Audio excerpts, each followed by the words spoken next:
All right. Mm-hmm. All right, Fred. 250 kids on this field here. What was it like to hold your third pro camps? Yeah, it was amazing. Every year, Pro Camps does a great job putting the camp on, make my job easy coming out here and trying to get back to the kids, get back to the community. And these kids, they're just, every year they surprise me with how much energy they got, asking all types of questions, running around all day. But it was a great experience, great time. All right, yeah, I heard a few of the questions. Your opinion on Brock Purdy, you handled it pretty well. Yeah. They asked me who the best quarterback in the league is. Of course, Brock Purdy is always my answer. And anytime they ask about any position, I'm over there naming my teammates all day long. But these kids, man, they surprise you every time. It's funny. All right, I know you mentioned that it kind of takes you back to when you were young and you went to your camps as a kid. What was your first football camp experience? Yeah, I mean, it was so long ago. It's hard to remember exactly which was my first, but I mean, I just remember the whole circuit during high school. My mom taking me to different things to try to give me exposure. Us trying to figure out even how to get an offer to a college, a Division I offer, and so there was a ton of camps that I went to. But I'm so thankful to my mom for bringing me out. That's why I always, every time I do a camp, I make sure to thank the parents for bringing their children out, because to dedicate their time and money to bring them out here was always I'm grateful for them to bring them out here. All right, and you had your son out here as well, and your wife. Future footballer? Absolutely, future everything. We're gonna try and throw him into everything that we can. But it's so fun to see him out here just walking around with my wife, and so it was a good time. All right, big news on Friday, of course. Brock Purdy gets his huge contract. What can you say about your teammate? Yeah, man, best in the world. I love Brock. Obviously, his story, his journey so far has been tremendous, and to think that it's just getting started is so awesome for him. And obviously, super excited for him and getting this deal done. And like I said, it's just the beginning. All right, this offseason, George Kittle gets his extension, Brock Purdy gets his extension. Last year was a little bit dramatic. Do you feel like this is a new start, like a fresh slate for you guys? Yeah, no, I think it's obviously worked out really well, being able to knock those things out earlier, allowing us to just focus purely on ball and getting better as a team. So things are moving in the right direction. I mean, Brock Purdy's goal was, no drama, get it done before OTAs. It was a little after OTAs. It was off by a couple weeks, but Sure. Generally done right in time. What can you say about him showing up for the beginning of OTAs? Yeah, Brock, he's just made of the right stuff, right? He cares about his teammates, cares about getting better every single day, and so that's exactly what he's been doing, and has been rewarded as such.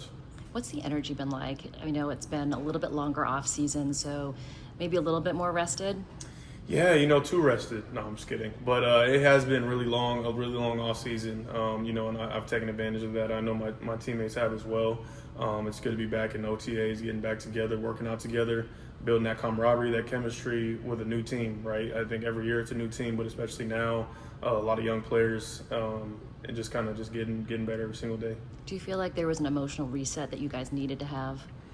Yeah, I feel like that's kind of been a common theme for a lot of years, but they're always for different reasons, right? Like whether you lose the Super Bowl or just if you miss the playoffs, you always got to kind of check yourself and see how you can be better for the next season, because the moment you stop getting better is when you probably are on your way out, right? So it's always about just reflecting and continuing to just try to be better for the next season. All right, I spoke to George Kittle a couple weeks ago, and his take on the rookies were just that they were ginormous human beings. They are big, yes, and we need it. We need big, strong players. The youth is going to be crucial for us, and just having that edge, that chip on our shoulder going into this season, and not taking anything lightly. I mean, you haven't done a lot of on-field work yet, but this young group of defensive linemen that are going to be in front of you, what's your impression of them so far? Yeah, no, they look hungry. They look ready to go. I think all of them are going to have a great opportunity to come in and compete right away, right? And I think that's all you could ask for as a young player in this league is an opportunity, and they have a great one ahead of them. And I'm excited to see how they continue to progress. So Michael Williams said, "Oh my God, I met Fred Warner. It was amazing. He's such an amazing guy." What do you feel like, how is it to be that guy on the team now? Listen, I mean, it's still a dream for me to even be a 49er. I remember being a young rookie not too long ago and feeling the same exact way. And I still have those same butterflies, those same feelings I have even to this day. It doesn't matter if it's year 1 or year 8. It always feels like it's just the beginning for me, and just getting started. So just continuing to find ways to get better every single year. All right, Nick Martin has a chance to play next year on the field. What's your first impression of him? Yeah, no, Nick's been great. Seeing him squat weight in the weight room is like, whoa, that's a lot of weight there, buddy. How much is he squatting? I don't know, but he can put it up. He can put it up in there. So, but no, he's been great. Obviously he's like a sponge, asking lots of great questions and wanting to just soak up as much information as possible. Obviously, he moves really well. Is the reason why we got him. For a lot of these players, it's going to be what happens when you put the pads on, right? Like right now, it's just about learning the defense, learning the team, and then ultimately when the time comes, showing out. So did you know that your jersey is the only NFL jersey that he owns? I did, yes. We did. I did see that, and so that was very flattering. I'm like, man, why didn't you wear that to the first day of work? Right? Yeah, you can give him a little, no, it's little all hard time. good. It's all good. All right, and obviously your ankle is 100%. How did you play on the injury that you had? You'd be surprised. Guys played through a lot. I think the NFL, it's a brutal game. It's not forgiving, and guys play through things all the time. If you're able to go, then you got to go, and so you got to find ways to work through things. That's just what it is, and you're never going to be fully healthy. What are you looking most forward to this next season, 2025? I think I'm always looking forward to the first game. Finally getting the schedule out, seeing that we play on the road in Seattle, a divisional opponent.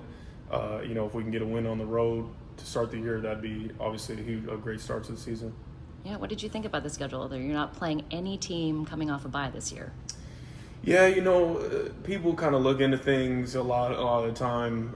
People are saying that we have a favorable schedule. Listen, at the end of the day, you got to take it 1 week at a time. Nothing's easy in the NFL. You just got to go out there and play your best ball every single week to have a chance to win. Great. Thanks for talking to us, Fred. You got it.